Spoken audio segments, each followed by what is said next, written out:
चुका होता है और हॉस्पिटल में उनसे मिलने के लिए उनका बेटा विजेंद्र आता है।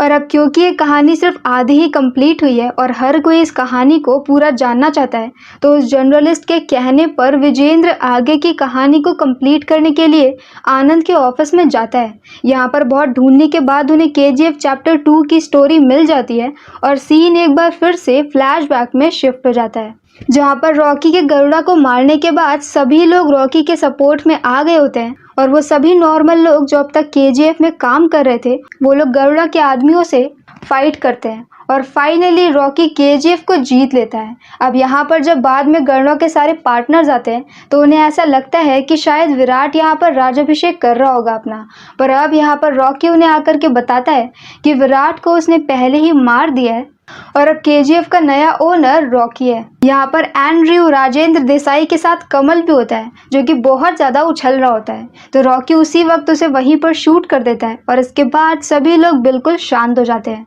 यहाँ पर वो ज़बरदस्ती रीना को भी पकड़ करके ले आता है जो कि काफ़ी गलत होता है और अब यहाँ पर वो रीना को अपने साथ में ही रखेगा और कोई भी उसके अगेंस्ट नहीं जा सकता है, तो रीना के पिता भी कुछ नहीं कर पाते और खुद रीना जिसे कि गुस्सा हो रहा होता है वो भी शांत रहती है।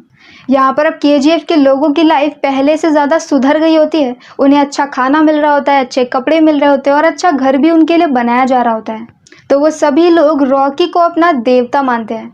अब नेक्स्ट सीन में यहाँ पर रॉकी वनराम के पास में जाता है, जहाँ पर वनराम पहले गरुड़ा का बहुत बड़ा वाला राइट हैंड था, पर अब यहाँ पर वनराम को बांध करके रखा गया होता है। रॉकी बोलता है कि वो वजीर को नहीं मार सकता वरना फिर चीज़ों को चलाएगा कौन।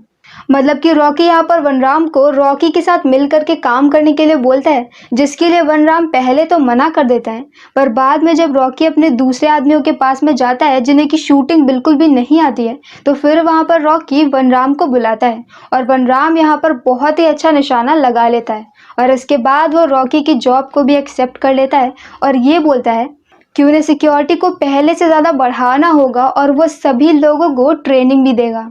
यहाँ पर जब पार्ट 1 में रॉकी मेंटेनेंस रूम में गया था तब उसने वहाँ पर कुछ और भी नोटिस किया था और अब उसे पता चलता है कि यहाँ पर पूरे केजीएफ में सिर्फ एक माइन नहीं है बल्कि पूरी 9 माइन है और इन 9 माइंस को कभी भी खोला नहीं गया, सिर्फ एक से ही काम चलाते रहे क्योंकि सूर्यवर्धन नहीं चाहते थे कि हर किसी को 9 माइंस के बारे में पता चले। ऐसा पता चलने पर केजीएफ पे खतरा और भी ज़्यादा बढ़ जाता और अब यहाँ पर जब ये सारी बातें पार्टनर्स को पता चलती है तो वो और भी ज़्यादा शॉक्ड हो जाते हैं और अब तो रॉकी का वट और भी ज़्यादा बढ़ जाता है। वो यहाँ पर किसी को भी नहीं मारता है और सबको पहले की तरह बिजनेस करने के लिए बोलता है क्योंकि उसे पता होता है कि अगर वो हर किसी को मार देगा तो वो बिजनेस किसके साथ करेगा। पर अब यहाँ पर जो 8 नई माइनें ओपन हुई थी उसके अंदर कोई भी वर्कर जाने से बहुत ज़्यादा डर रहा होता है, तो यहाँ पर रॉकी आता है और अब वहाँ पर वो खुद ही माइन के अंदर जाता है और काम करने लगता है। ये देख करके बाकी सबको भी मोटिवेशन मिलता है और सभी लोग अंदर चले जाते हैं। यहाँ पर राजेंद्र प्रसाद और एंड्रू ये दोनों ही रॉकी की तरक्की से परेशान हो जाते हैं और वो चाहते हैं कि कैसे भी करके रॉकी को रोक दिया जाए और रॉकी को रोकने का काम रमिका कर सकती है। रमिका एक बहुत ही स्ट्रॉन्ग पॉलिटिशियन होती है और ऐसा माना जाता है कि वो एक डिक्टेटर टाइप की होती है जो कि हर किसी पे अपना पावर बना करके रखती है। यहाँ उनकी टीम में एक पॉलिटिशियन भी होता है जिसका नाम होता है नारायण, तो अब वो लोग ये चाहते हैं कि वो लोग नारायण को पीएम की पोस्ट से हटा दे और वहाँ पर रमिका आ जाए, क्योंकि अगर रमिका आएगी तो फिर रॉकी बर्बाद हो जाएगा। इसीलिए वो लोग एक ऐसी वोटिंग का प्लान करते हैं जहाँ पे सभी पॉलिटिशियन नारायण के अगेंस्ट में वोट देंगे और उसे पीएम के पद से हटा दिया जाएगा और इसी के साथ उसकी सरकार भी गिर जाएगी। पर जब तक यहाँ पर ये सब हो उससे पहले वहाँ पर दूसरी तरफ केजीएफ में माइनिंग के दौरान उन्हें एक बहुत बड़ी स्वॉर्ड मिलती है जिसे देख करके सभी लोग डर जाते हैं। ये तलवार होती है अधीरा की, जिसे कि गरुड़ा ने मरवा दिया था। पर अब हम यहाँ पर नेक्स्ट सीन में अधीरा को जिंदा देखते हैं क्योंकि वो यहाँ पर गरुड़ा के मरने का वेट कर रहा था और अब वो फाइनली अपना केजीएफ लेने के लिए वापस आएगा। अधीरा यहाँ पर अपनी टीम को इकट्ठा करता है और केजीएफ के आउटपोस्ट 1 पर अटैक कर देता है। इस पे वहाँ पर मौजूद सभी लोग मारे जाते हैं और इसके बाद अधीरा वहाँ से निकल जाता है। ये उसके लिए बस एक शुरुआत होती है और अब अगर कोई भी केजीएफ से बाहर सोने का ट्रक लेकर के निकलेगा तो अधीरा उसे मार देगा। यहाँ पर जो पार्टनर्स होते हैं वो भी जा करके अधीरा से ही मिल जाते हैं और अब उनका प्लान ये होता है कि कैसे भी करके रॉकी को केजीएफ से बाहर लेकर के आए। इसके लिए वो जानबूझ करके राजेंद्र प्रसाद को शूट कर देते हैं। और अब ये न्यूज़ सुनने के बाद राजेंद्र प्रसाद की बेटी रीना तुरंत ही केजीएफ से निकल जाती है अपने पिता से मिलने के लिए। जब ये बात रॉकी को पता चलती है तो रॉकी भी उसके पीछे पीछे चला जाता है। आगे जा करके रीना को किडनैप कर लिया जाता है और अब रीना अधीरा के लोगों के पास में होती है। रॉकी यहाँ पर उसे बचाने के लिए जाता है और एक बहुत ही अच्छा सा एक्शन सीन होता है। और अब यहाँ पर अधीरा, जो कि दूर से ही रॉकी के ऊपर निशाना लगा के रखता है, वो रॉकी को शूट कर देता है। पर इसके बाद भी मौका होने पर भी वो रॉकी को जान से नहीं मारता है, क्योंकि उसने देखा था कि केजीएफ के लोगों के मन में रॉकी के लिए बहुत ज़्यादा इज्जत थी और विश्वास था। और वो चाहता था कि ऐसी टूटी फूटी हालत में जब रॉकी वापस जाएगा तो सबका विश्वास टूट जाएगा। और अब जब यहाँ पर घायल घायल रॉकी केजीएफ में वापस जाता है तो सबका सच में विश्वास खत्म हो जाता है। यहाँ दूसरी तरफ मुंबई में शेट्टी और बाकी सारे वो लोग जो कि रॉकी से नफरत करते थे, वो लोग रॉकी के सपोर्टर को जानबूझ के मरवा देते हैं। साथ में अगर कोई भी ट्रक केजीएफ से बाहर निकलता है तो अधीरा उसके सभी लोग को मार के उनकी लाशें वापस भेज देता है। इसकी वजह से सभी लोग बहुत ज़्यादा डर गए होते हैं और अब केजीएफ के अंदर सिर्फ 8 दिन का खाना बचा होता है। और इस सब के बीच में रॉकी अभी भी बीमार होता है और अभी भी वो पूरी तरह से ठीक नहीं हो पा रहा था कि तभी उसे शेट्टी कॉल करता है और कॉल करके उसे धमकी देता है और बदतमीजी भी करता है। ये सुन करके रॉकी को गुस्सा आता है और अब वो अपने चाचा को कॉल करता है। ये चाचा उसके मुंह बोले चाचा होते हैं जिनके साथ वो मुंबई में रहता है। वो उनसे एक आखिरी हेल्प मांगता है और इसके बाद वो अपना हेलीकॉप्टर बुलाता है और काफ़ी सारा सोना ले करके रीना के साथ दुबई चला जाता है। ये देख करके हर केजीएफ में रहने वाले को ये लगता है कि रॉकी यहाँ पर डर करके उन सबको छोड़ करके भाग गया है। पर असल में रॉकी दुबई जाता है खलील से मिलने के लिए। वो यहाँ पर खलील के साथ अपनी मीटिंग करता है और उसे बिजनेस ऑफर करता है कि वो अफ्रीका से डायरेक्टली उसका सोना इंडिया में लेकर के आएगा। पहले तो खलील इसके लिए मना कर देता है क्योंकि रॉकी की अपनी हालत भी खराब होती है। पर अब यहाँ पर खलील को पता चलता है कि रॉकी ने अपने चाचा से बोल करके अपने दूसरे सपोर्टर्स को बुलवा करके उस हर इंसान को मरवा दिया है जो कि मुंबई में खलील के सपोर्ट में था। साथ में यहाँ पर खलील जिन गार्ड्स को अपना गार्ड समझ रहा था उसमें से आधे गार्ड रॉकी के होते हैं। यहाँ पर अब खलील के साथ डील फिक्स करके रॉकी वापस से केजीएफ की तरफ आता है और वनराम से ये कह देता है कि सारे ट्रक्स को बाहर निकालो। यहाँ पर दूसरी तरफ अधीरा उसका वेट कर रहा होता है और जैसे ही वो ये देखता है कि रॉकी यहाँ पर वापस आ गया है और उसके पीछे ट्रक्स भी हैं, उसके सभी लोग रॉकी की तरफ को अपनी गन पॉइंट कर देते हैं कि तभी वहाँ पर ट्रक के अंदर से बहुत सारे रॉकी के आदमी निकलते हैं जिनके पास बहुत अच्छी अच्छी गन्स होती है, जिनके सामने अधीरा की सस्ती गन टिक नहीं पाती है। और फाइनली उसके काफ़ी सारे आदमी मारे जाते हैं और एक तरह से यहाँ पर अधीरा की हार हो जाती है।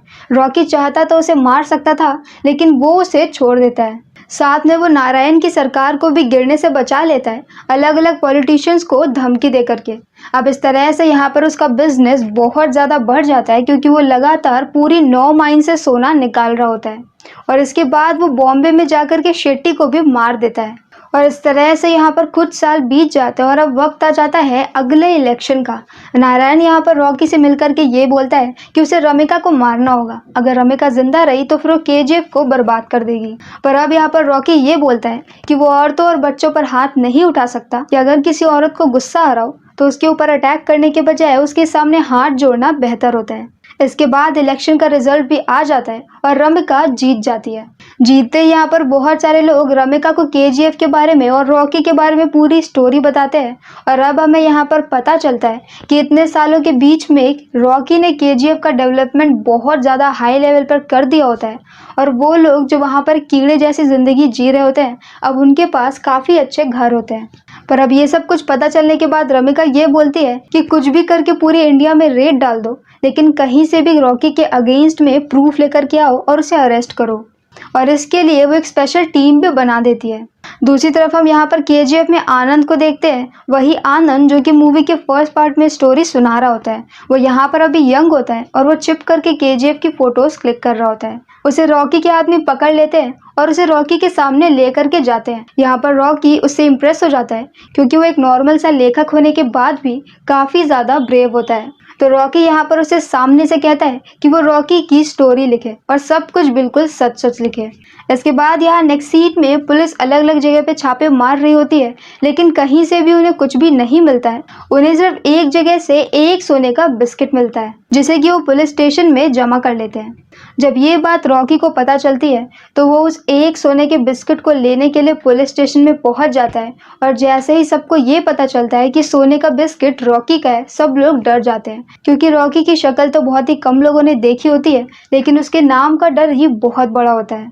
यहाँ पर वो स्टाइल में जाता है, अपनी सोने की बिस्किट लेता है, बाहर आता है, एक बहुत बड़ी सी मशीन गन लगाता है और पूरे पुलिस स्टेशन पे फायरिंग शुरू कर देता है। ये उसका अपनी नई गन को लाने के बाद फील्ड टेस्ट होता है।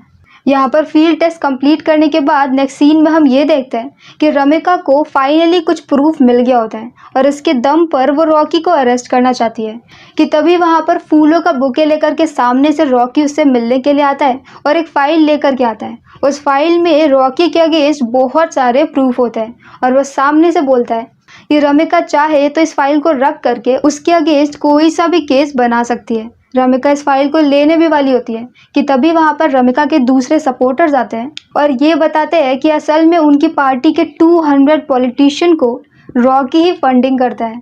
तो मतलब कि अगर वो रॉकी के अगेंस्ट कहीं पर कोई भी खुलासा करते हैं तो सबको पता चल जाएगा कि खुद रमिका की पार्टी के लोग उसके साथ में हैं और उसकी पार्टी गिर जाएगी।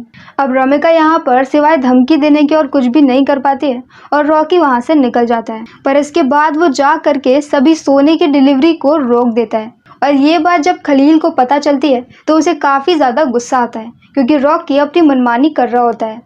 रॉकी के पार्टनर भी यहाँ पर रॉकी से परेशान होकर के अधीरा की हेल्प मांगते हैं और अब यहाँ पर खलील भी अधीरा के सपोर्ट में होता है।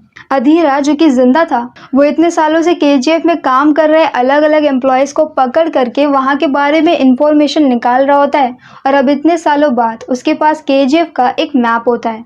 वो बताता है कि अंदर जाने के 2 रास्ते हैं, पर दोनों ही रास्तों पर सिक्योरिटी इतनी ज़्यादा है कि जाना मुश्किल है, तो उसे किसी माइन के अंदर से होकर के जाना पड़ेगा और उस माइन के बारे में उसे किसी और से पता करना पड़ेगा। और ये पता करने का काम वो एंड्रयू को देता है क्योंकि अगर एंड्रयू ने ऐसा नहीं किया तो अधीरा उसे मार देगा।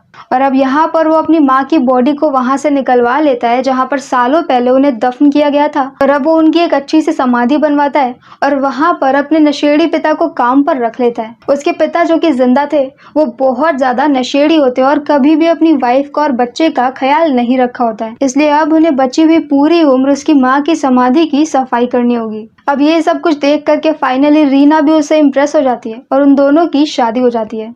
दूसरी तरफ अधीरा को कोई एक बहुत अच्छी इन्फॉर्मेशन दे देता है कि वो एग्जैक्टली कहाँ पर खुदाई करना शुरू करेगा, तो वो उन्हीं में से एक माइन में पहुंच जाएगा, माइन नंबर 3 में।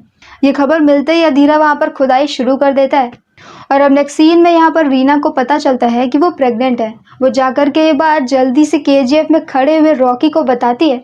अब इससे पहले कि यहाँ पर रॉकी खुश होता, पीछे से अधीरा के लोग अटैक कर देते हैं और उसमें वो रीना को शूट करके मार देते हैं। रीना की डेथ से यहाँ पर रॉकी को बहुत बड़ा झटका लगता है और अब गुस्से में उसके और अधीरा के बीच में एक फाइनल फाइट शुरू होती है जो कि बहुत लंबी और बहुत ही अमेजिंग होती है, जिसमें एंड में रॉकी अपना मेन हथियार हथौड़े को लेता है और उससे अधीरा की बहुत पिटाई करता है। इसके बाद वो अधीरा की गर्दन को तोड़ देता है और उसे जान से मार देता है। पर अब यहाँ पर रॉकी को पता चल गया था कि अधीरा को माइन के बारे में इंफॉर्मेशन बाहर से मिली है, तो वो तुरंत ही अपने लोगों को इकट्ठा करता है और सीधे पहुंच जाता है पार्लियामेंट में। पार्लियामेंट में उस वक्त वहां पर बहुत सारे नेता बैठे होते हैं और वहां पर रमिका स्पीच दे रही होती है और रमिका का यहाँ पर ये प्लान होता है कि चाहे उसे खुद को भी इस्तीफा देना पड़े, लेकिन फिर भी वो रॉकी के अगेंस्ट वारंट निकाल के रहेगी। पर तभी वहां पर अंदर रॉकी आता है और नारायण को उसके सामने ही शूट करके मार देता है, क्योंकि वो आखिरी आदमी नारायण ही होता है जो कि अधीरा की हेल्प कर रहा था और फ्रॉम द स्टार्टिंग पीछे से सारी चालें नारायण ही चल रहा होता है। और ये सारा प्लान उसी का होता है कि वो रॉकी को केजीएफ में भेजेंगे, गरुड़ा को मरवा देंगे, रॉकी को मरवा देंगे और केजीएफ को अपने कंट्रोल में ले लेंगे। पर अब यहाँ पर क्योंकि उसने सबके सामने पार्लियामेंट में आकर के एक पॉलिटिशियन को मारा है, तो अब सरकार के पास रॉकी के अगेंस्ट बहुत सारे प्रूफ आ जाते हैं और अब यहाँ पर रमिका रॉकी के अगेंस्ट डेथ वारंट निकाल देती है। रॉकी को मारने के लिए केजीएफ में बहुत बड़ी फोर्स जाती है जो कि केजीएफ में रहने वाले सभी लोगों को वहां से बाहर निकाल देते हैं ताकि वो रॉकी को ढूंढ सके। पर अब यहाँ पर उन्हें पता चलता है कि रॉकी अपने महल में नहीं होता है और नेक्स्ट सीन में हम रॉकी को देखते हैं जो कि एक शिप पर होता है। उस शिप पर उसने अभी तक का सारा सोना रखा होता है और ये सोना बहुत ज़्यादा होता है। रमिका को भी ये बात पता चल जाती है क्योंकि खुद रॉकी की शिप से उसे ये बात बताई जाती है। मतलब कि रॉकी को पता चल गया था कि उसका अंत आने वाला है, इसीलिए वो खुद ही अपनी इन्फॉर्मेशन दे देता है और वो खुद भी मरना चाहता है, पर पानी के अंदर सारे सोने के साथ, क्योंकि सोना उसी के साथ डूब जाएगा और किसी को भी नहीं मिलेगा। और होता भी ऐसा ही है। सारे फाइटर प्लेन एकदम से रॉकी के ऊपर अटैक कर देते हैं और उसकी पूरी शिप ब्लास्ट हो जाती है। रॉकी और सोना दोनों पानी के अंदर चले जाते हैं और दोबारा कभी भी किसी को भी नहीं मिलते हैं। रमिका रॉकी के बारे में हर एविडेंस को मिटवा देती है और साथ में वो ऐसा पक्का करती है कि कहीं पर भी रॉकी का जिक्र भी ना हो और किसी को भी उसके बारे में पता ना चले। इसलिए सिर्फ आनंद ही ऐसा होता है जिसे कि रॉकी के बारे में पता होता है। आनंद इस पूरी स्टोरी को लिखता है और बाद में इसे पब्लिश भी करता है। और मूवी के स्टार्टिंग की बात मैं बीच में मिस कर गई थी कि कहानी की शुरुआत में जो कि चैप्टर 1 में उसने बोला था कि एक शिला पे रॉकी की तस्वीर बनी है, कहानी की शुरुआत में वो तस्वीर मिल जाती है। वो बहुत बड़े से पत्थर पर बना हुआ रॉकी का स्कल्पचर होता है जो कि KGF के लोगों ने बनाया था, क्योंकि उनके लिए रॉकी उनका देवता होता है। और रॉकी ने यहाँ पर मरने के बाद भी उनके लिए KGF टाउन बसा दिया होता है, जहाँ पर बहुत सारे उनके लिए घर बने होते हैं। और इसी सैड एंडिंग के साथ ये कहानी यहीं पर ख़त्म हो जाती है। तो अगर आपको हमारा एक्सप्लेन पसंद आया हो तो प्लीज़ हमारी वीडियो को लाइक करें, शेयर करें और हमारे चैनल को सब्सक्राइब करें। तो मिलते हैं नेक्स्ट वीडियो के साथ। Bye bye.